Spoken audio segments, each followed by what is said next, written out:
मित्रों, मैं जयश्री बुंदेला मथुरिया क्लासेज के YouTube चैनल पर आपका तहे दिल से हार्दिक स्वागत करता है। साथियों, इस वैश्विक महामारी के दौर में आप लोगों की जो पढ़ाई नहीं हो पा रही, उसी को लाभान्वित करने के लिए हमने ये YouTube चैनल शुरू किया, जिसमें हम लोग आपको रोज नई नई वीडियोज अपलोड कर रहे हैं। इसलिए साथियों, इससे पहले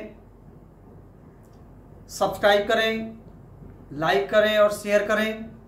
यदि आप इसे ज़्यादा से ज़्यादा शेयर करोगे तो रोज़ आपको नई नई वीडियोस मिलेंगी। आपको घर बैठे ये सारी वीडियोस मिलती रहेंगी। आप अपना अध्ययन सुचारू रूप से करते रहेंगे। आज हम फिर आपके सामने लेकर आए हैं संज्ञा का पार्ट 2, क्योंकि कल हमने पढ़ा था संज्ञा पार्ट 1, जिसमें हमने संज्ञा पढ़ी, लिंग पढ़ा। आज उसी लिंग के आधार पर नेक्स्ट जो टॉपिक है वो है हमारा वचन। साथियों, ये है हमारे पास में वचन। कल हमने पढ़ा था लिंग। लिंग किसे कहते हैं, कितने प्रकार का होता है, और लिंग को हम किस किस तरीके से पहचान सकते हैं। साथियों, अब हमारा जो टॉपिक आता है वो वचन है, और इस वचन के टॉपिक से हमें देखना है कि वचन कहते किसको हैं, कितने प्रकार का होता है। साथियों, वचन जो है, इस वचन के आधार पर सबसे पहले मैं आप लोगों के सामने बात करूंगा, क्योंकि ये वैश्विक महामारी के कारण आप लोग समझ चुके होंगे मैं वचन के ऊपर जोर दे रहा हूं, क्योंकि आज यदि ये वैश्विक महामारी नहीं होती तो पता नहीं कितने लोगों को वचन लेने पड़ते और कितने लोगों को निभाना पड़ता।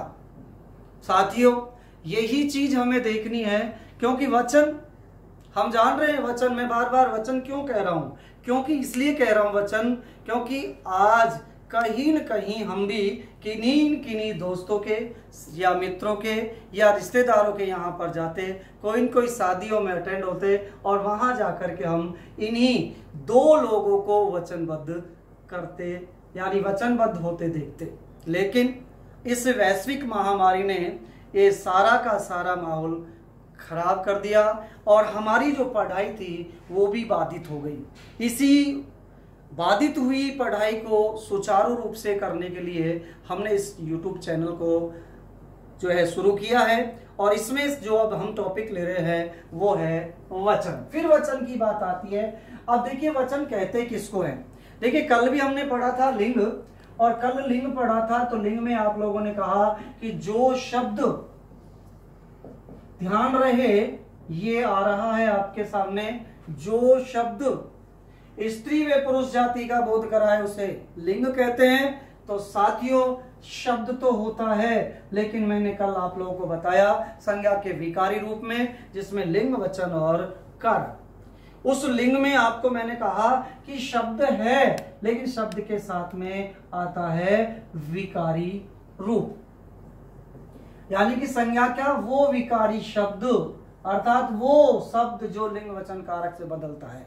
सेम अब आते हैं हम वचन पर। वचन कहते किसको है, वचन होते कितने हैं। साथियों, वचन हम 2 पढ़ते हैं।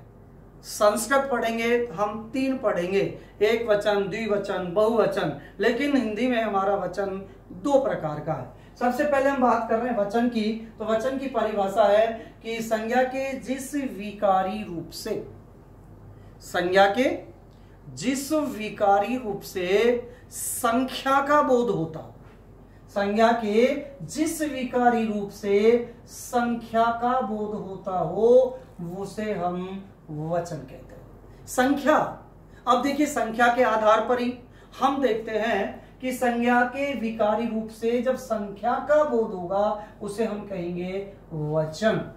वचन 2 प्रकार का होता है, हिंदी में 2 और संस्कृत में 3। तो हम हिंदी में 2 करेंगे। तो सबसे पहला है एक वचन, और दूसरा है हमारा बहुवचन, यानी कि ये है हमारे पास में 1 और ये है हमारा 2, एक वचन और बहुवचन। सबसे पहले एक वचन की बात करेंगे हम। संज्ञा के जिस विकारी रूप, देखिए बार बार मैं विकारी रूप क्यों ले रहा हूं, क्योंकि अगर हम खाली शब्द का प्रयोग करें तो शब्द तो हमारा अविकारी भी है, और अविकारी शब्द का कभी लिंग वचन कारक नहीं बदलता। तो हम शब्द तो ले रहे हैं लेकिन शब्द के साथ एक विकारी शब्द का भी प्रयोग कर रहे हैं। तो संज्ञा के जिस विकारी रूप से एक संख्या का बोध होता हो, संज्ञा के जिस विकारी रूप से एक संख्या का बोध होता हो उसे हम एक वचन कहते हैं। जैसे मान लीजिएगा मेरे पास में ये भैंस है, मेरे पास में ये भैंसा है, और मेरे पास में मान लीजिएगा ये 1000 है। ये तीन शब्द आप लोगों के सामने हैं, भैंस, भैंसा और 1000। संज्ञा के जिस विकारी रूप से एक संख्या का, देखिए बार बार मैं एक बात कर रहा हूं, यहां वचन की बात थी तो सिर्फ खाली संख्या की बात करी मैंने, और संख्या के बाद के साथ साथ हमने विकारी शब्द की बात करी। अब हम बात कर रहे हैं एक वचन की।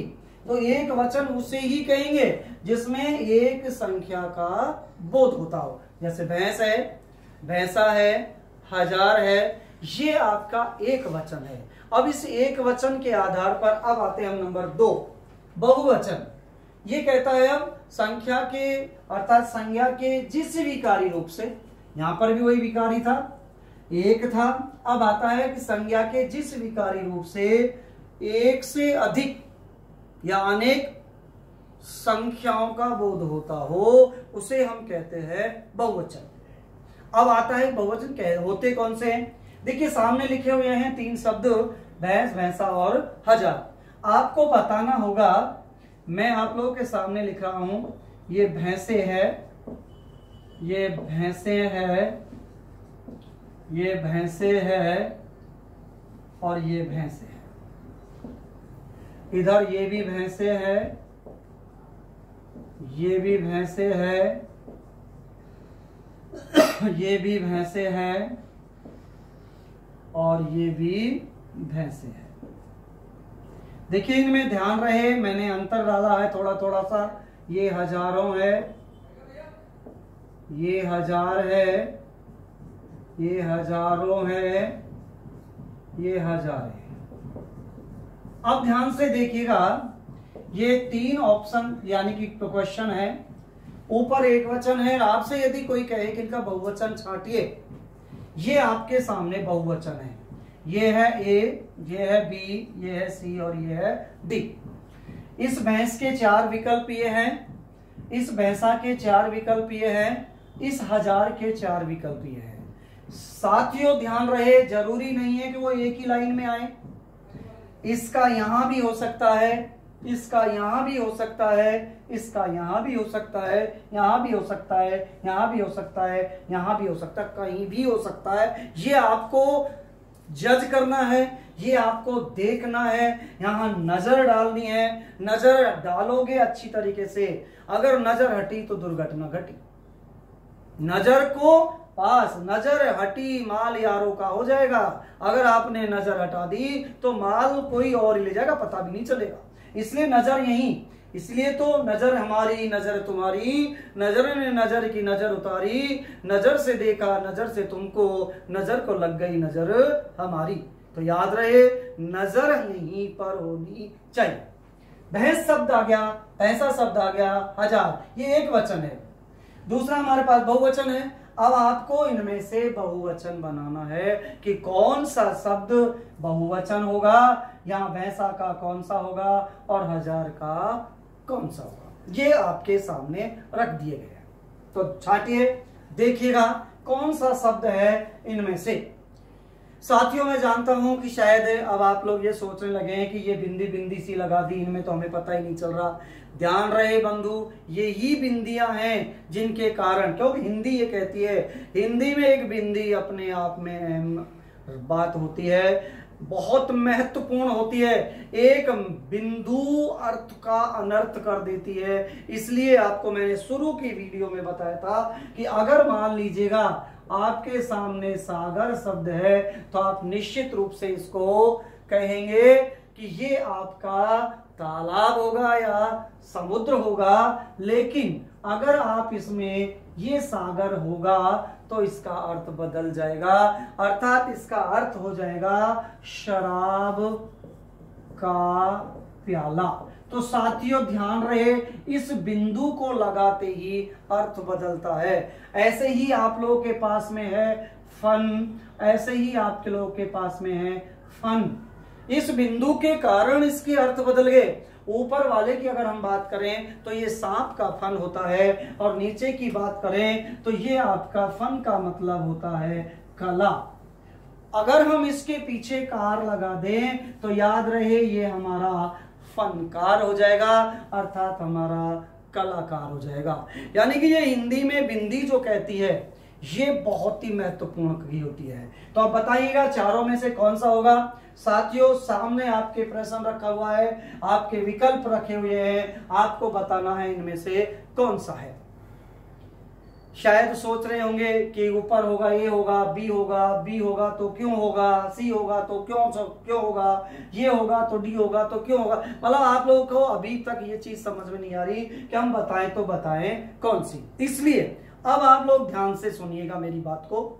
हमने कहा वचन संख्या का बोध कराएगा, एक वचन एक संख्या का बोध कराएगा, बहुवचन बहुत या अनेक संख्याओं का बोध कराता है। अब जो प्रश्न रखा हुआ है इसको हम कैसे करें, इसके लिए अब आप लोगों को ध्यान रखना होगा। मैं कुछ नियम आपके सामने बोलूंगा, आप लोग देखिएगा ये किस तरीके से प्रश्न है, इस प्रश्न को कैसे करना होगा, कैसे हल करना होगा। ध्यान दें, अब आप लोगों के सामने इस प्रश्न को हल करने का नियम, यानी कि आप लोग के पास में है वचन बदलने के नियम, यानी कि हम कैसे एक वचन को बहुवचन में, ये प्रश्न का उत्तर तभी आएगा, तभी हम इसको करेंगे। तो देखिए सबसे पहला नियम है नंबर 1। साथियों याद रहे कि आप लोग ध्यान दें, एकारांत किसे कहते हैं, आकारांत किसे कहते हैं, ईकारांत किसे कहते हैं, उकारांत किसे कहते हैं। ये आपके सामने प्रश्न है। एकारांत किसे कहते हैं, आकारांत किसे कहते हैं, उकारांत किसे कहते हैं। तो याद रहे जिन शब्दों के अंत में ए आता है उन्हें हम एकारांत कहते हैं, जिन शब्दों के अंत में आ आता है उसे हम आकारांत कहते हैं, जिन शब्दों के अंत में ई या ई आता है उन्हें हम ईकारांत कहते हैं, जिन शब्दों के अंत में ऊ आता है उसे हम उकारांत कहते हैं। तो साथियों ध्यान से सुनेंगे, एकारांत, उकारांत, ईकारांत और उकारांत ये है क्या, ये आपने सुन लिया। अब हम पहला ही नियम लेते हैं। पहला नियम ये कहता है वचन बदलने में कि एकारांत पुल्लिंग शब्द एक वचन और बहुवचन में समान होता है। यानी कि एकारांत पुल्लिंग शब्द एक वचन और बहुवचन में समान होता है। ध्यान से पढ़ना है, एकारांत और वो भी पुल्लिंग शब्द, वो एक वचन में भी वही होगा और बहुवचन में भी वही होगा। अब देखो हमारे पास में 3 शब्द हैं, भैंस, भैंसा और हजार। कल मैंने आपको बताया था कि जहां अच्छा लगता है वो पुल्लिंग होगा, जहां अच्छी लगता है वहां स्त्रीलिंग होगा। भैंस के अगर हम अच्छा लगाएं तो नहीं बनता, अगर हम इसको अच्छी कहें तो भैंस अच्छी होती है, इसका मतलब भैंस स्त्रीलिंग शब्द है। भैंसा आकारांत है, बात हम एकारांत की कर रहे हैं। हजार शब्द हमारे सामने है, हजार अच्छा, इसका मतलब ये पुल्लिंग शब्द है, इसका बदलता नहीं है। तो हम इसको हजार को पुल्लिंग, अर्थात हम नपुंसकलिंग तो कह ही नहीं सकते क्योंकि संस्कृत में होता है। भाई संस्कृत में होता है स्त्रीलिंग पुल्लिंग और नपुंसकलिंग, हिंदी में होता है स्त्रीलिंग और पुल्लिंग। तो हजार हमारा पुल्लिंग शब्द हुआ क्योंकि ये स्त्रीलिंग शब्द नहीं है। अब हजार जब पुल्लिंग शब्द है तो ये कहता है कि एकारांत, क्योंकि हजार जो शब्द है ये एकारांत है। इस एकारांत में पुल्लिंग शब्द का कोई एक वचन यानी बहुवचन नहीं होता है। अगर हम इसका बहुवचन बनाएं तो इसका बहुवचन हजार का हजार ही होगा, अर्थात इस हजार का बहुवचन हमारा नंबर दूसरा है। तो ये था इसका उत्तर पहला, हजार का हजार ही। अब आते हैं, जैसे इसी को और ले ले हम, ये वर्ण है, ये शब्द है, ये वाक्य है, ये लिंग है, ये वचन है, ये कारक है। अब देखिएगा इन सभी शब्दों के अंत में, सभी के सभी शब्दों के अंत में क्या आ रहा है? ए आ रहा है, और ए आने के कारण हम इन सबको कहेंगे ए कारंत। अर्थात क्या आ रहा है इनके सब के अंत में? ए कारंत। अब हम एकारांत की बात कर रहे हैं, तो एकारांत पुल्लिंग है या स्त्रीलिंग है, इस चीज को भी हम देखें। देखिए दो चीज आपकी क्लियर हो रही है, लिंग भी चेंज हो रहा है, लिंग भी पता चल रहा है और वचन भी पढ़ रहा है। यहाँ पर वर्ण है, वर्ण अच्छा, शब्द अच्छा, वाक्य अच्छा, लिंग अच्छा, वचन अच्छा, कारक अच्छा, किसी भी शब्द के साथ अच्छी नहीं लगता, इसलिए ये सारे के सारे कैसे हुए? पुल्लिंग शब्द। और पुल्लिंग भी कैसे? एकारांत। और एकारांत पुल्लिंग का बहुवचन नहीं बदलता। लेकिन विशेष रूप से अगर आप लोग ध्यान दें तो याद रहे, यदि इन शब्दों का प्रयोग वाक्य में किया जाए तो इनके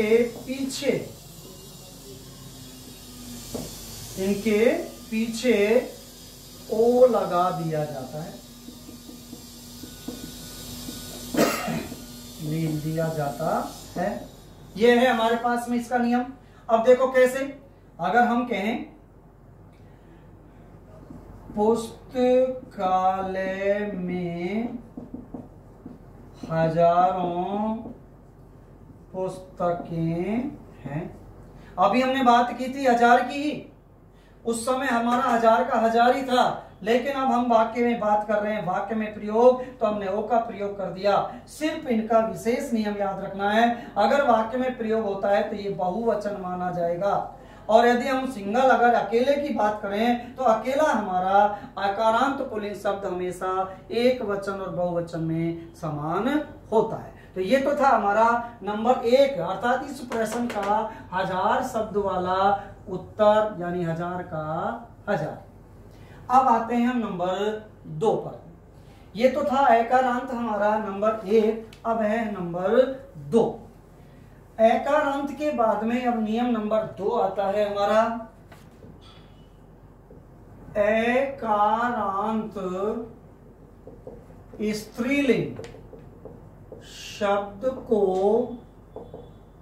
बहुवचन बनाया जाए तो शब्द के अंत में आए ए को ए में बदल दिया जाता है।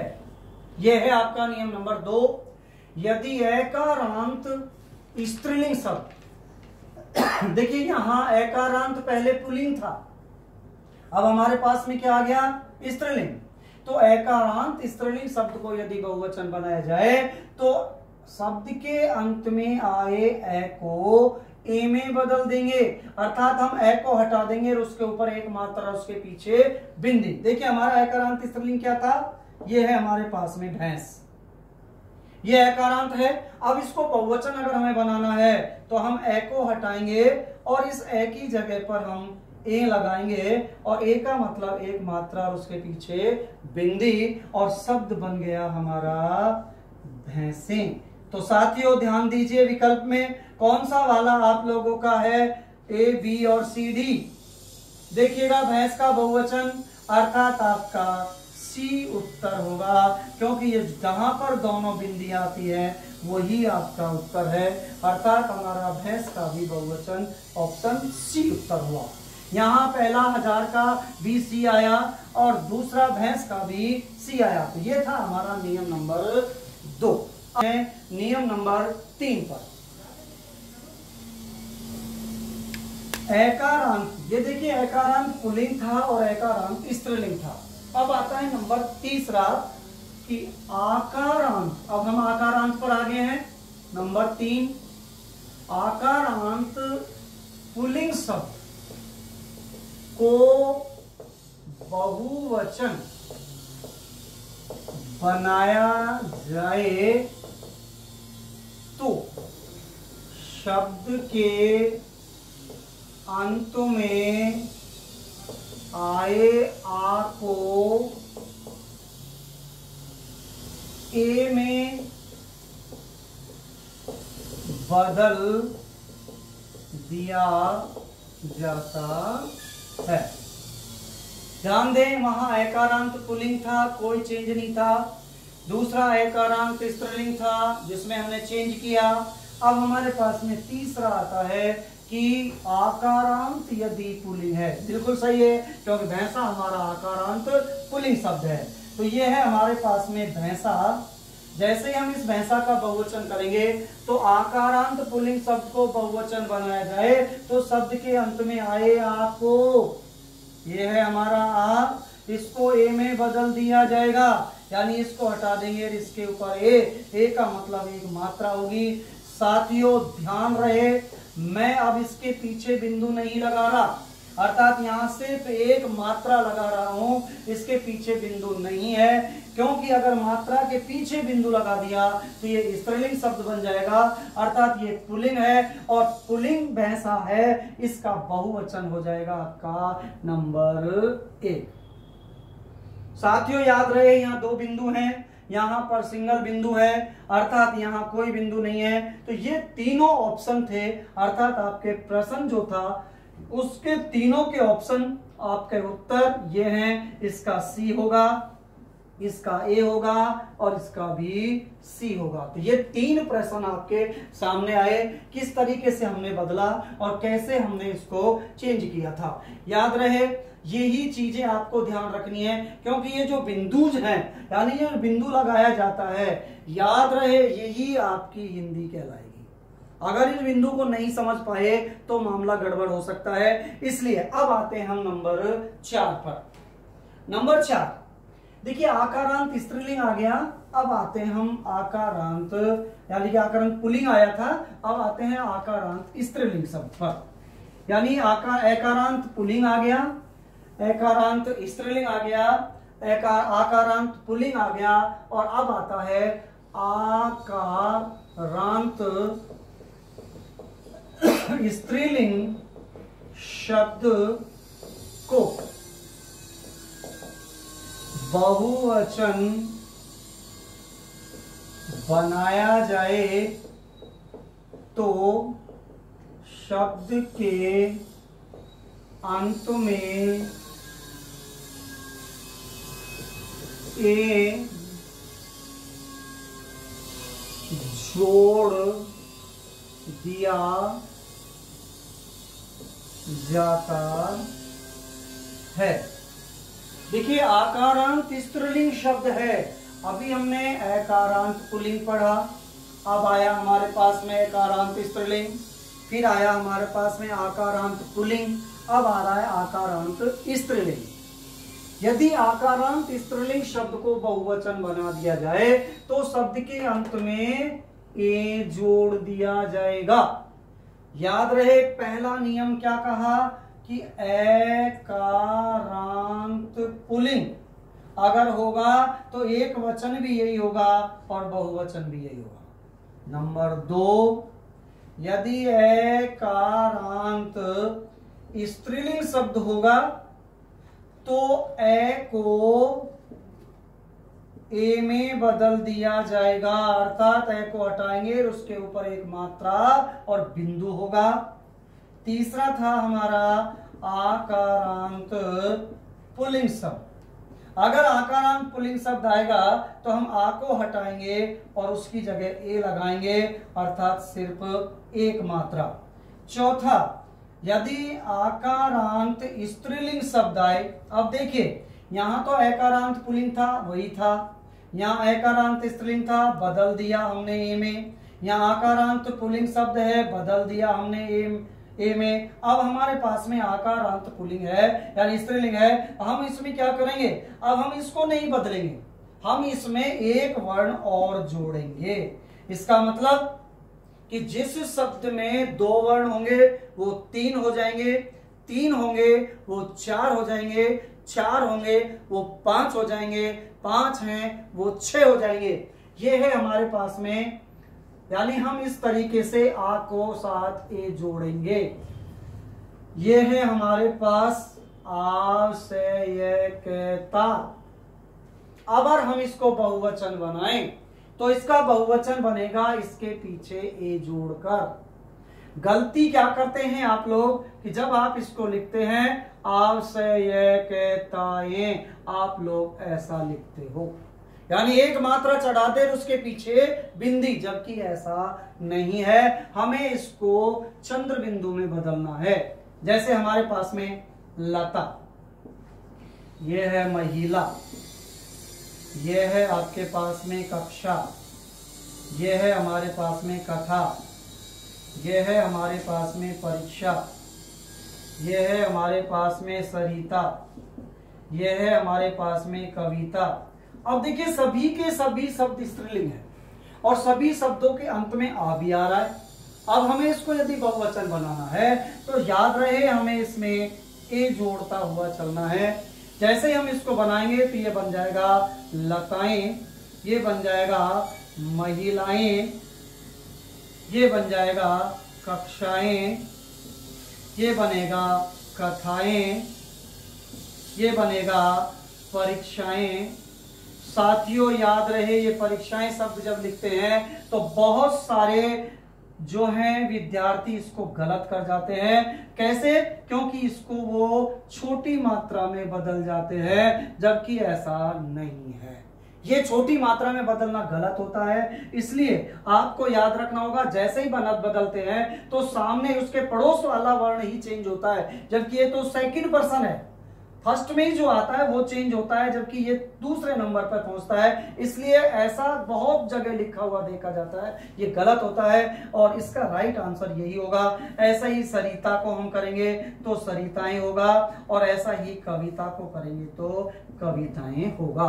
तो ये था हमारा नंबर 4, अर्थात आकारांत स्त्रीलिंग शब्द को यदि बहुवचन बनाया जाए तो शब्द के अंत में ए जोड़ दिया जाता है, ना हटाते हैं और ना ही उसमें कुछ चेंज करते हैं, सिर्फ जोड़ते हैं। 2 अक्षर है तो 3 होगा, 3 है तो 4 होगा, 4 है तो 5 होगा। ये था हमारा नियम नंबर 4। अब आते हैं नियम नंबर 5 पर। साथियों नियम नंबर 5 भी ऐसा ही है।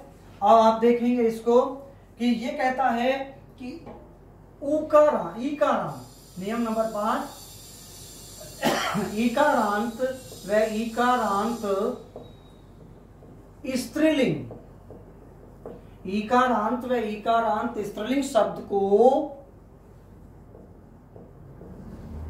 बहुवचन बनाया जाए तो शब्द के अंत में या जोड़ दिया जाता है तथा शब्द के अंत में आई बड़ी मात्रा को छोटी मात्रा में बदल दिया जाता है। साथियों ध्यान रहे नंबर 5 यानी कि नंबर आपका 5 ही है। ईकारांत और ईकारांत, देखिए ईका छोटी भी हो सकती है, बड़ी भी हो सकती है। ईकारांत व ईकारांत स्त्रीलिंग शब्द को बहुवचन बनाया जाए तो शब्द के अंत में या जोड़ दिया जाएगा और शब्द के अंत में आई बड़ी मात्रा को छोटी मात्रा में बदल दिया जाएगा। साथियों देखिएगा ये ई है, ये ई है और इसमें या, अर्थात हमारे पास में छोटी भी हो सकती है, बड़ी भी हो सकती है। जोड़ेंगे हम यहाँ। अगर मान लीजिएगा इससे पहले बड़ी मात्रा है तो छोटी मात्रा में बदल जाएगा, और याद रहे छोटी आती है तो छोटी ही रखनी होगी। अगर आपने इसको बड़ी कर दिया तो गलत हो जाएगा। ये नदी है, अब हम इसको नदी को बहुवचन बनाएंगे तो नदी में हम जोड़ेंगे यहाँ, और अब इसको जब एक साथ जोड़कर लाएंगे तो बड़ी मात्रा आ रही है हमारे यहाँ पर, हम इस बड़ी मात्रा को छोटी मात्रा में बदलेंगे और शब्द बन गया हमारा नदियां। यही चीज आप लोग ध्यान दें। ये सवाल है आपका दवाई का। अगर आपके सामने अगर ऐसा आता है तो हम लोग देखते हैं कि दवाई की दुकानों पर इस तरीके से लिखा होता है, जबकि ये अशुद्ध है, क्योंकि यहां जोड़ते ही ये मात्रा चेंज हो जाएगी, अर्थात बड़ी मात्रा को किस में ले लिया, छोटी मात्रा में। ये नीति शब्द है। देखिए यहां हमें बदलना है तो अब देखिए यहां हमारा कोई बदलाव नहीं होगा, क्योंकि ऑलरेडी छोटी मात्रा है, इसलिए ये छोटी की छोटी ही रह जाएगी। नारी आ जाए, अब यहाँ बड़ी मात्रा आया है तो बड़ी मात्रा हमारी कैसी हो जाएगी, छोटी, ये नारियां हो गया। ऐसा ही शब्द है हमारा स्त्री, अर्थात स्त्री का बहुवचन बनाएंगे तो हमारा ये शब्द बन जाएगा स्त्रियां। तो याद रहे साथियों, ये नंबर 5 ई और ई के अंत में होने वाले शब्दों को बहुवचन बनाए तो यहाँ जोड़ा जाता है, और इससे पहले बड़ी मात्रा आती है तो उसको छोटी में बदल दिया जाता है। ये था नियम नंबर 5। अब आते हैं हम नियम नंबर 6 पर। नियम नंबर 6 भी इसी प्रकार से आपसे बात करता है कि नियम नंबर 6 भी यही कहेगा कि उकारांत। अब आ गया हमारा नियम नंबर 6, उकारांत व उकारांत, यानी कि कोई सा भी हो सकता है, छोटा भी आ सकता है और बड़ा भी आ सकता है। उकारांत व उकारांत स्त्रीलिंग शब्द, उकारांत व उकारांत स्त्रीलिंग शब्द को बहुवचन बनाया जाए तो शब्द के अंत में ए जोड़ दिया जाता है तथा, शब्द के अंत में जोड़ दिया जाता है तथा इससे पहले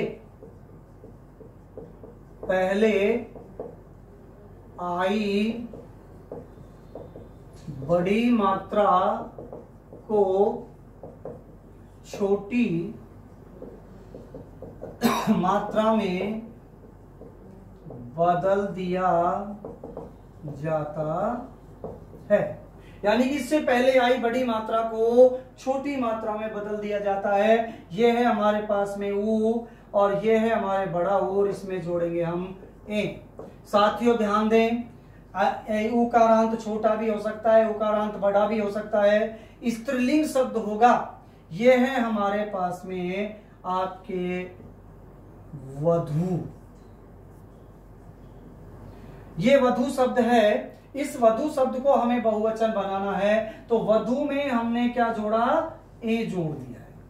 वधू में जब हमने ए जोड़ा तो इसको बहुवचन बनाने के लिए अगर इससे पहले बड़ी मात्रा आती है तो ये बड़ी मात्रा छोटी हो जाएगी, क्योंकि आप भी जानते हैं कि जब सबसे पहले घर में कोई वधू आती है तो सबसे बड़ी होती है, और जैसे ही उसमें 2-4 वधू और आ जाएं, यानी उनका समूह बन जाए, यानी वो बहुवचन बन जाए, तो वो जो बड़ी थी वो कैसी हो जाती है, छोटी हो जाती है। तो ये वधू से बन गया वधुएं। अगर आपके सामने ये आ गया वस्तु और हमने इसमें जोड़ा ये, तो याद रहे ऑलरेडी छोटी है तो छोटी मात्रा के लिए हम इसमें कोई चेंज नहीं करते हैं, और ये बन गया हमारा वस्तुएं। ये था हमारा नियम नंबर 6। अब आता है नियम नंबर 7, क्योंकि वचन आपको पता है, अभी थोड़ी देर पहले मैंने कहा था कि ये महामारी का दौर था, इसने सभी के वचनों को फेल कर दिया। नहीं तो कहीं न कहीं एक दूसरे वचन लेते रहते, कसमें खाते रहते, लेकिन कसम खत्म हो चुकी है। और आपको पता होना चाहिए वचन होते कितने हैं, क्योंकि जब बैठते हैं फेरों पर तो 7 वचन लेते हैं। यहां पर भी हम 6 ले चुके, एक 7वां और है, और वो 7वां है ये अगर आपसे कोई ये पूछ ले चूहिया शब्द है और इस चूहिया शब्द का बहुवचन क्या होगा, चूहिया, चूहियाएं, चूहियाओं या चूहिया, ये है आप लोगों के सामने नंबर 7, चूहिया शब्द का बहुवचन क्या है। तो साथियों ये 4 विकल्प आप लोगों के सामने हैं, बताइएगा इसमें कौन सा होगा। तो आप लोग कोई चूहिया कहेगा, कोई नंबर 2 कहेगा, कोई नंबर 3 कहेगा। इसलिए आप लोग को अब ध्यान रखना होगा नियम, वचन 7वां चल रहा है, अंतिम वचन है, फेरों का टाइम है, अंतिम फेरे होने वाले हैं। तो ये वचन है आपका 7वां, चूहिया। अब देखिए यहाँ है क्या, ये नियम आता है कि याकारांत, नियम नंबर 7, याकारांत स्त्रीलिंग शब्द, याकारांत स्त्रीलिंग शब्द को बहुवचन बनाया जाए तो शब्द के अंत में आए या के ऊपर चांद बिंदु लगाया जाता है। साथियों ध्यान रहे, यहाँ पर आप लोग का चूहिया शब्द है, अगर हम चूहिया का बहुवचन बनाएं तो आप निश्चित रूप से या तो चूहियाएं कहेंगे या चूहियाओं कहेंगे।